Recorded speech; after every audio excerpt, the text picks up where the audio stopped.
Hello students, I am Swati Deshmukh. आज हम diploma third semester electrical drawing and CAD subject में chapter 1 start कर रहे हैं। चैप्टर 1 है आपका सिंबल्स एंड कोड्स। चैप्टर 1 में आपको क्या पढ़ना है, जितने भी हम सिंबल्स यूज़ करते हैं इलेक्ट्रिकल इंजीनियरिंग में, इंस्ट्रूमेंट्स हो गए, रेजिस्टेंस, इंडक्टेंस, कैपेसिटेंस, सप्लाई, ठीक है। तो उन सब का हमें क्या पढ़ना है, सिंबल्स पढ़ना है कि हम उसको कैसे रिप्रेजेंट करते हैं बाय यूजिंग सिंबल। तो चैप्टर 1 जो है आपको सिर्फ क्या पढ़ना है, सिंबल ही पढ़ना है। इस सब्जेक्ट में मैंने आपको ऑलरेडी बता दिया है कि इस सब्जेक्ट में सिर्फ आपको क्या बनाना है, ड्राइंग ही बनाना है। आपको कहीं पे भी कोई थ्योरी नहीं लिखना है। ये टोटली क्या है, आपका ड्राइंग सब्जेक्ट है, सिर्फ आपको डायग्राम ही ड्रॉ करना है। तो आप इसके लिए क्या करेंगे, एक ड्राइंग शीट ले लेंगे, ठीक है। ड्राइंग शीट की कॉपी लेंगे, ठीक है। इस टाइप की ये कॉपी रहेगी। उस कॉपी को आप मार्केट से ले लीजिएगा और जैसे जैसे मैं आपको पढ़ाती जाऊंगी वैसी वैसी आप क्या करते जाएंगे, कॉपी में से नोट करते जाइएगा। थोड़ा बहुत मैं आपको इंट्रोडक्शन दूंगी, ब्रीफ इंट्रोडक्शन, ताकि आपको इजी हो सिंबल्स याद करने के लिए। मैक्सिमम सिंबल्स आपको पता होंगे, आपने 12th में, 11th में, 10th में जो फिजिक्स पढ़ा है उसमें आपने ये सारे सिंबल्स यूज़ किए होंगे। वोल्ट मीटर है, एमीटर है, वॉट मीटर है, ये सब का सिंबल आपको पता है। तो मैक्सिमम ये जो चैप्टर है आपको बहुत सारे सिंबल्स याद भी होंगे और कुछ टर्म आपको नया लगेगा, तो मैं आपको बताऊंगी कि वो किस किस पर्पस के लिए हम उसको यूज़ करते हैं। तो चलिए हम स्टार्ट करते हैं। तो सबसे पहले हम देखते हैं types of supply. Types of supply, ठीक है। आपको पता है कि सप्लाई दो टाइप की होते हैं। अगर हम सप्लाई की बात करें तो आपको पता है सप्लाई दो टाइप के होते हैं, एसी सप्लाई और डीसी सप्लाई। क्लियर। तो एसी का फुल फॉर्म क्या होता है, अल्टरनेटिंग करेंट, और डीसी का क्या होता है, डायरेक्ट करेंट। तो सप्लाई बेसिकली दो टाइप के होते हैं, एसी और डीसी। तो एसी को आप जनरली किससे रिप्रेजेंट करते हो, इस सिंबल से रिप्रेजेंट करते हो, क्लियर।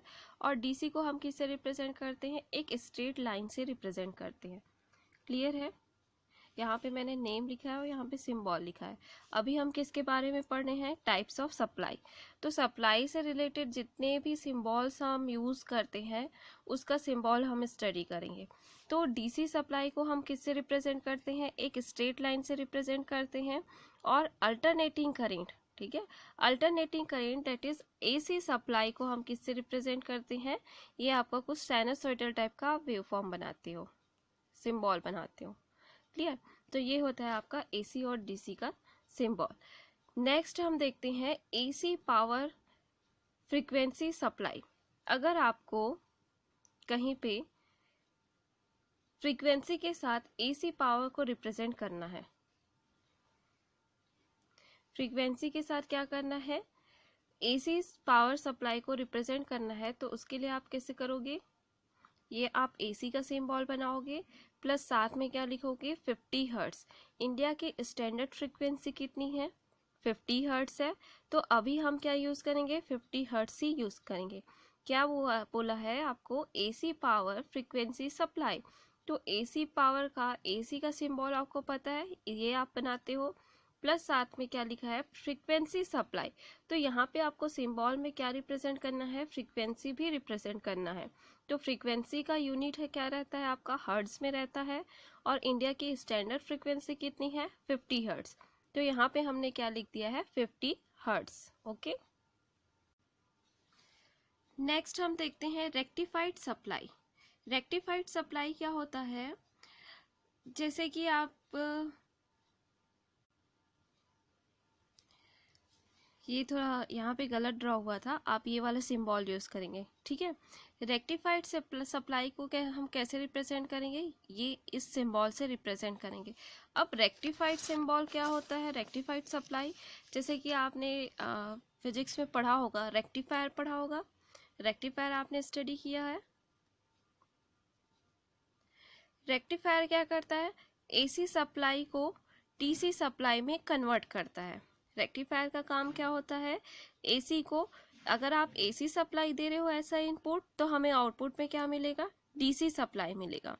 तो तो इस आउटपुट में हमें जो सप्लाई मिलता है वो क्या कहलाता है, आपका रेक्टिफाइड सप्लाई। अब ये आपका क्या है, डीसी है, तो डीसी को आप किससे रिप्रेजेंट करते हो, एक स्ट्रेट लाइन से, ठीक है। लेकिन अगर आप रेक्टिफायर यूज करके एसी को डीसी में कन्वर्ट करते हो तो कभी भी आपको क्या मिलेगा, आउटपुट में ये स्ट्रेट लाइन नहीं मिलता है, हमें क्या मिलता है, पल्सेटिंग डीसी मिलता है, ठीक है। आप डीसी को इस सिंबल से रिप्रेजेंट कर सकते हो या फिर आप इसको इस सिंबल से रिप्रेजेंट कर सकते हो। अब ये क्या होता है आपका पल्सेटिंग डीसी, ये क्या होता है आपका पल्सेटिंग डीसी। देखो एसी क्या रहता है आपका, ये रहता है, ये आपका पॉजिटिव, ये निगेटिव, और ये क्या होता है, जीरो लाइन है ना, ये जीरो पॉजिटिव निगेटिव। तो हम क्या करते हैं, हम इनपुट में इस सप्लाई को देते हैं और आपको आउटपुट में क्या मिलेगा, ये सप्लाई मिलेगा, ठीक है।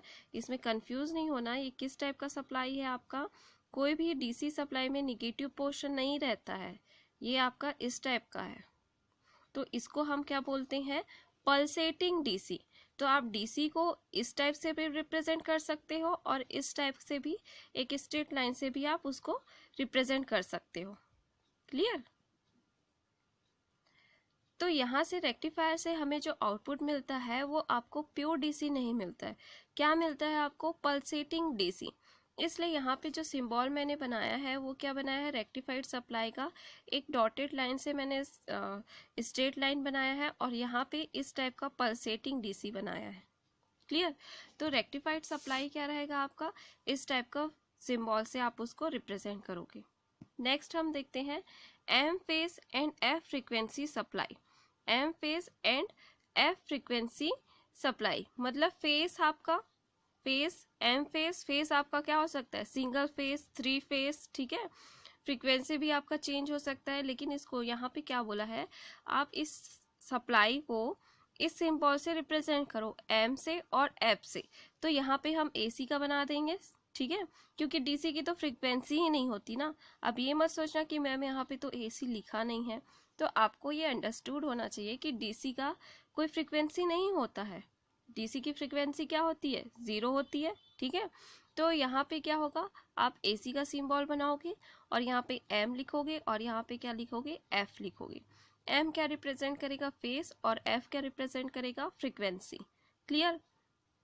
अब एम क्या है आपका, सिंगल फेज भी हो सकता है, थ्री फेज भी हो सकता है, फ्रीक्वेंसी आपका 50 हर्ट्ज भी हो सकता है, 60 हर्ट्ज भी हो सकता है, क्लियर। नेक्स्ट हम देखते हैं, अब इसी के अंदर सब टाइप्स दे दिया है।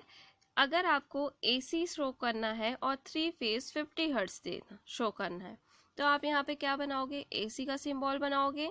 अब यहाँ पे आपको दे दिया है कि थ्री फेज है, तो यहाँ एम की जगह क्या आ जाएगा, थ्री, और फ्रीक्वेंसी का वैल्यू क्या दे दिया है, 50 हर्ट्ज, तो यहाँ पे क्या आ जाएगा आपका 50 हर्ट्ज।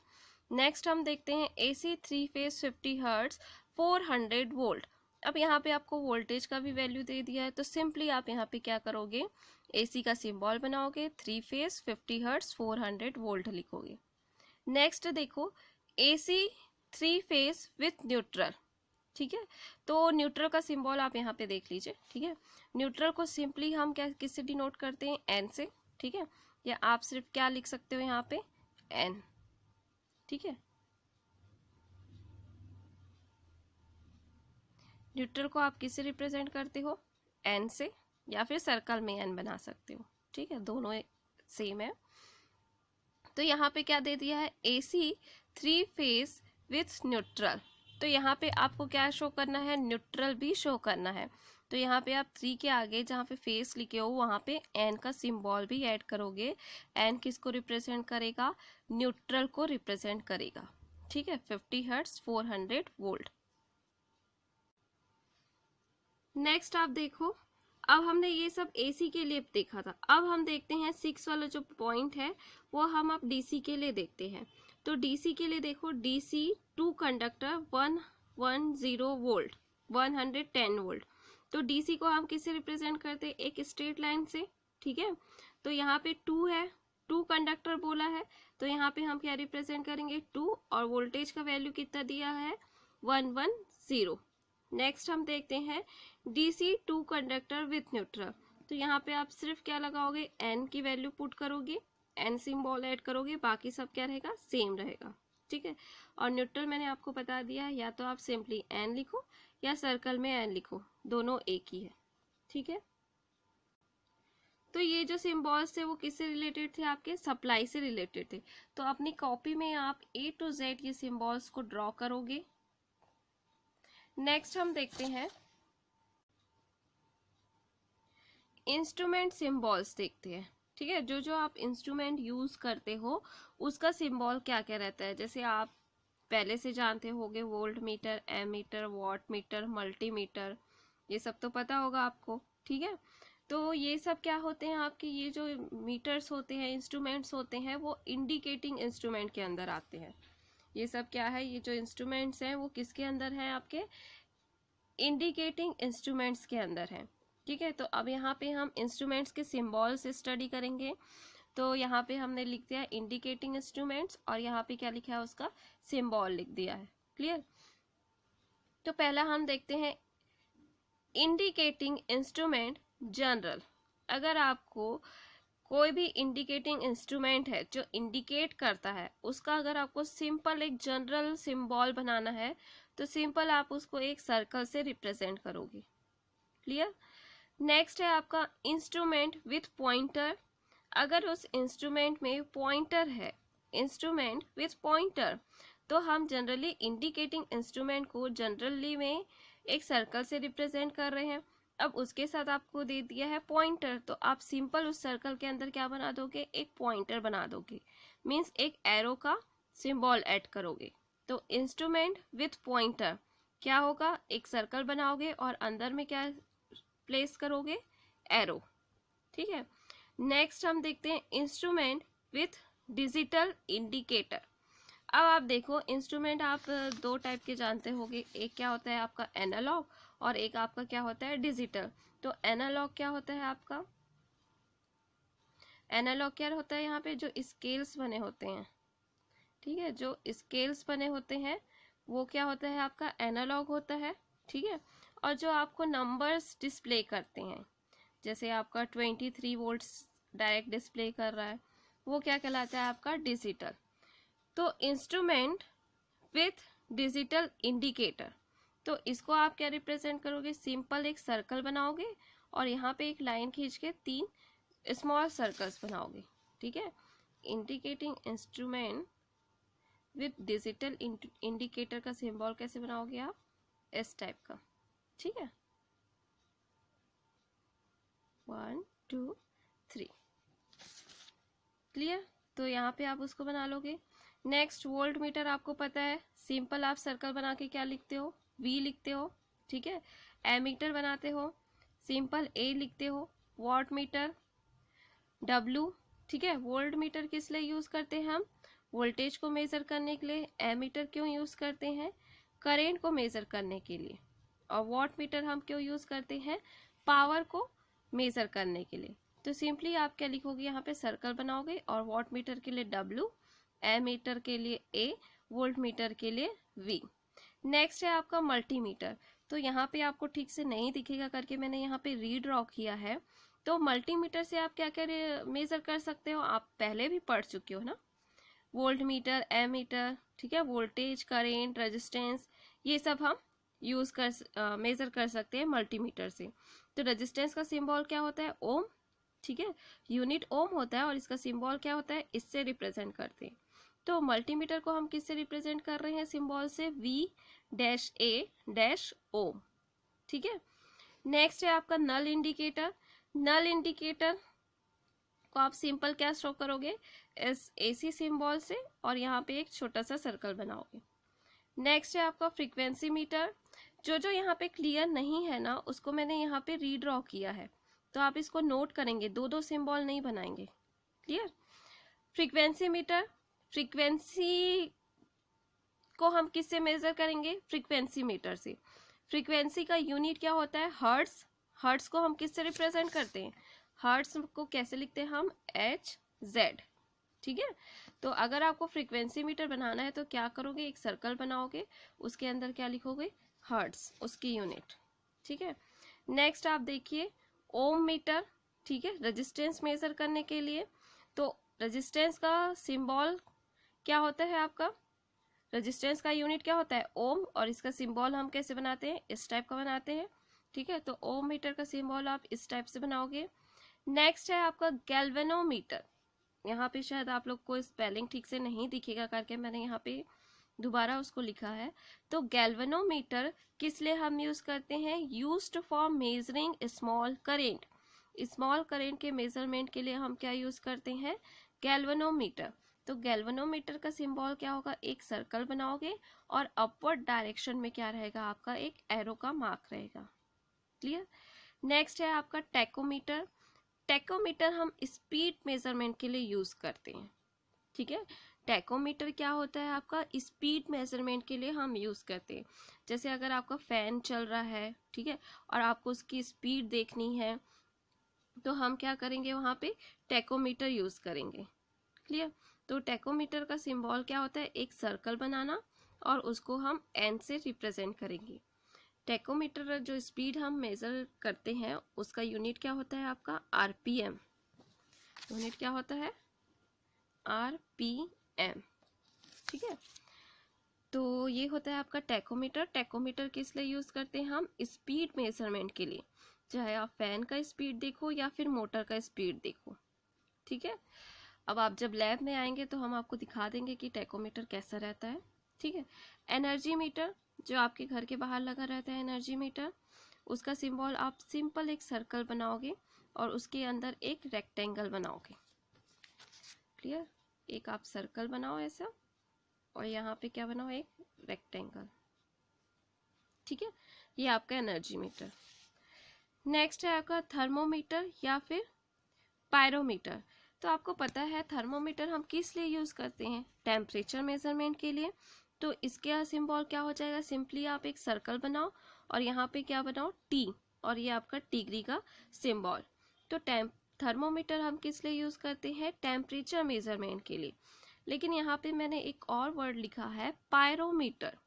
तो पायरोमीटर भी क्या होता है आपका, टेम्परेचर मेजरमेंट के लिए यूज करते हैं, लेकिन ये किस लिए यूज होता है, for high temperature measurement. Pyrometer word का यूज हम किस लिए करेंगे, फॉर हाई टेम्परेचर मेजरमेंट। अब पायरोमीटर और थर्मोमीटर में क्या डिफरेंस है कि पायरोमीटर जो है बिना ऑब्जेक्ट को टच किए हमें टेम्परेचर का रीडिंग देता है। ठीक है, मतलब ऑब्जेक्ट को वो टच नहीं करेगा, ऑब्जेक्ट के रेडिएशन से वो मेजर करेगा कि उसका टेम्परेचर कितना है।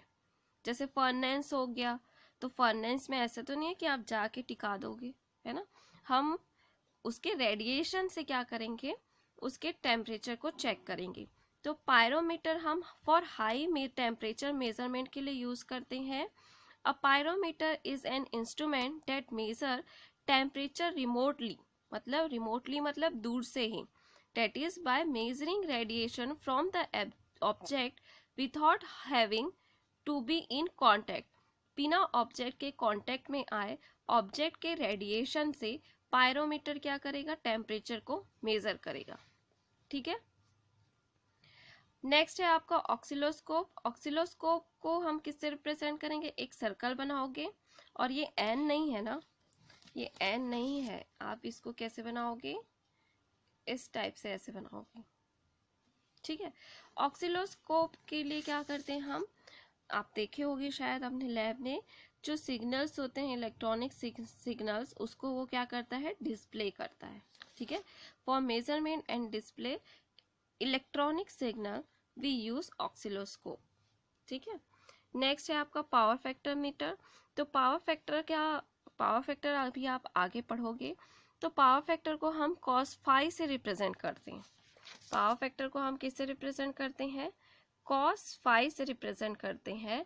अगर आपको पावर फैक्टर मीटर बनाना है तो क्या करोगे, एक सर्कल के अंदर cos फाई लिखोगे। क्लियर। नेक्स्ट है आपका सिंक्रोनोस्कोप। सिंक्रोनोस्कोप SYNCHRONOSCOP।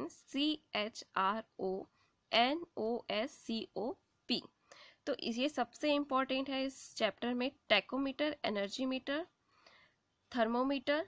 ठीक है, और ये आपका होता है सिंक्रोनोस्कोप, ये जनरली पूछता है ना। तो सिंक्रोनोस्कोप का सिंबल आप क्या बनाओगे, इस टाइप से। ठीक है,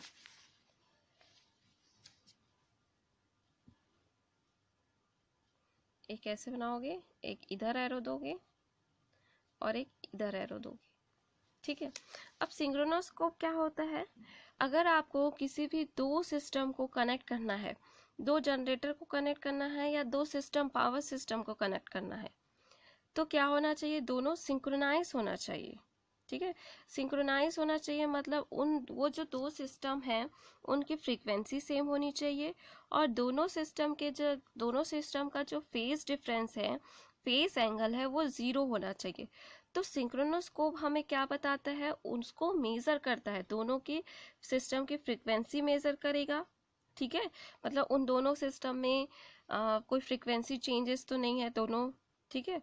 तो in AC electrical power system, a synchronoscope is a device that indicates the degree to which two systems are synchronized with each other.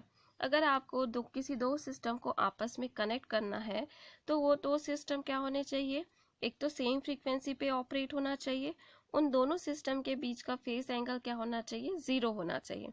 तो ये सब चीज हमें कैसे पता चलेगा, बाय यूजिंग सिंक्रोनोस्कोप। सिंक्रोनोस्कोप का यूज करके हम क्या देखेंगे, उनकी फ्रीक्वेंसी और फेस एंगल देखेंगे। क्लियर। तो ये था कुछ सिंबल्स, आज आगे और बहुत सारे सिंबल्स हैं जो हम स्टडी करेंगे।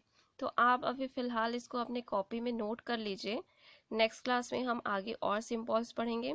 जो इम्पोर्टेंट है वो आपका टेकोमीटर है, सिंक्रोनोस्कोप है, ऑक्सिलोस्कोप, पावर फैक्टर। मैं एक लिस्ट दूंगी आपको कि कौन कौन से सिंबल्स इम्पोर्टेंट है, ठीक है। तो आज की क्लास में इतना ही, थैंक यू।